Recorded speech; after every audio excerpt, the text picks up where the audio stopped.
For the rest of the market continues to remain subdued, but let's take it forward with our discussion. We've got Arshad Parvez, he's a strategy research analyst at JM Financial, joining in to talk a little bit about his latest report on the rural sector. Thank you so much, Arshad, for joining us. Let's get in a sense as to what the outlook is so far on the agri sector. You've spoken about how there have been, the government directives that are awaited, policy changes as well. But the sense is, will the agriculture sector do the heavy lifting yet again? At a time like this, is that what the report is proposing? Right. Yeah. Hi. Good morning. Thanks for hosting me on the show. So as you said, our title itself says that agriculture to do the heavy lifting. What we are clearly seeing on the ground, basically that agri-related income, which is, we call it the farm income, almost 1/3 of rural income is almost in a very optimistic zone. We clearly see that it to be growing in at least mid-single digit going ahead, and this is directly driven by a well-spread monsoon, a tailwind from a good food inflation, which is in almost high single digits. And the most important part is the government support.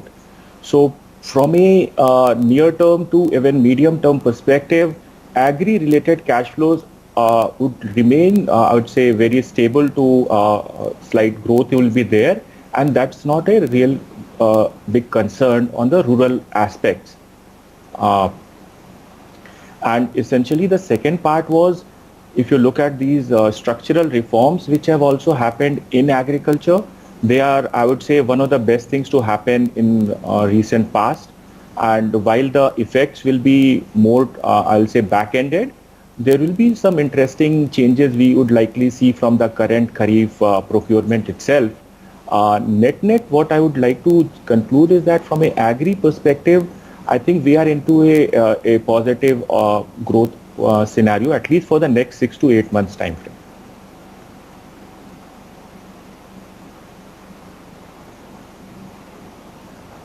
So into a positive growth scenario for the agriculture sector, that's the view coming in. But what about some of the challenges that the sector could face, the supply challenges, long-term structural growth, etc.? So see, long-term structural challenges are always there. We already have only say 50% of our crop area under irrigation. So there is some bit of volatility which will come from weather. But what has also interestingly happened in the past say 5 to 6 years, that increased investments in irrigation, particularly in the South Indian states, Andhra Pradesh and Telangana, I would like to call out essentially, that the area of irrigation has increased, and as a result you can see that the Kharif zone area has gone up by 6% this year, particularly driven by these South Indian states.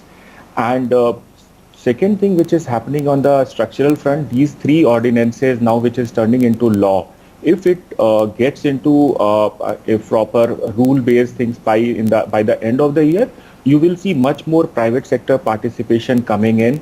And some of those structural challenges which we have been facing would likely ease away. It would not be a very, I would say, smooth journey or a 1 year only, but nevertheless, it's a extremely great decision by the government, and we would see those benefits coming in the next few years. And just to about the COVID-related challenges for agriculture, like in the report also I have highlighted, like we have been interacting with people across states. Agriculture has largely been away from any of these large disruptions. The government, state governments and central governments have enabled most of the transactions in the mandis, plus agri-related all activities were allowed. You can see that reflecting in most of the sowing data. The only bit of change this year has been that you look at, like there has been a migrant challenge. And as a result, Punjab, there is a decline in paddy sowing after a long period. But barring that, I think agriculture sector has not seen any challenges from the COVID in a big way. Okay.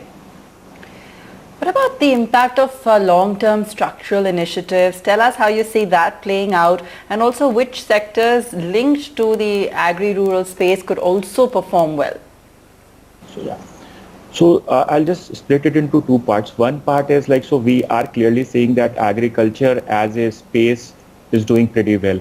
But there is a non-agri activities where there is a bit of a stress, particularly because of some of these localized lockdowns. So I will say overall rural would be more balanced.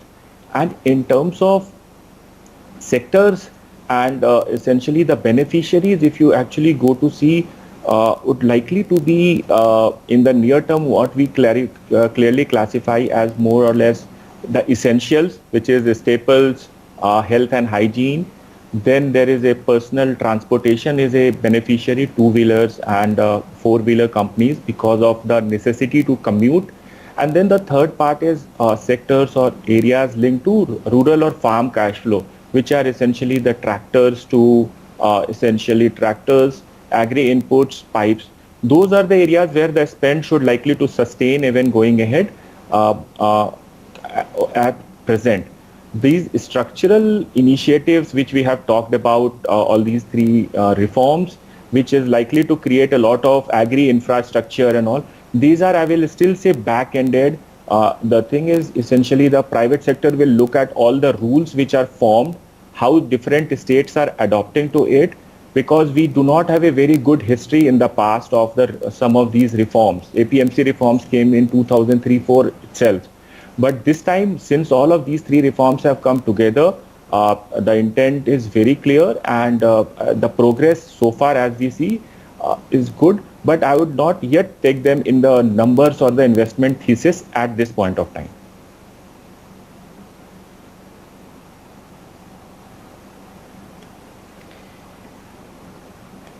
Okay, fair enough. So, we've talked about several pockets there. If you had to pick one theme to sort of bet on within the agri space, what would it be? So, so essentially agri investment. So you can take tractors as a part of it, or the agri inputs, because essentially what is clearly happening is that you have a good visibility of a next Rabi crop as well. Because of a good monsoon right now, availability of labor in most of the states, and general tailwind from these high food inflation. Plus, you can also see some uptick in global agri commodity prices.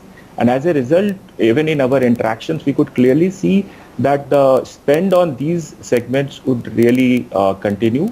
And on top of it, the other, as I mentioned earlier, the other segments which would be the staples, the health and hygiene will continue. I would, at this point of time, we would be slightly reluctant to see discretionaries coming in a near term, and there the growth will be back-ended.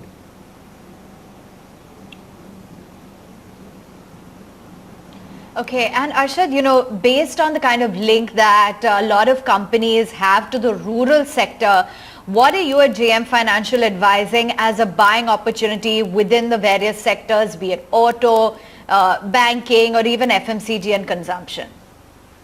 See, I can't comment on individual stocks, but as a theme perspective, I would say on rural, we would still be more towards the constructive side.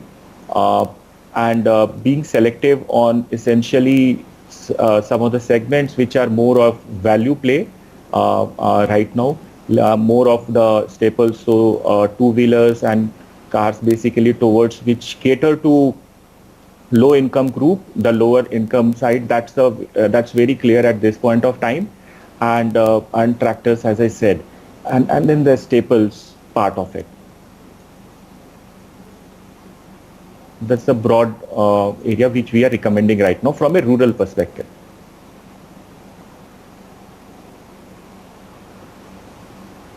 All right. Thanks very much then, Arshad, for sharing with us your outlook on the rural sector, agri, the impact of the lockdown, some of the challenges, and how this sector is likely to continue its growth trajectory and remains very positive on your radar. Quick glance at the market.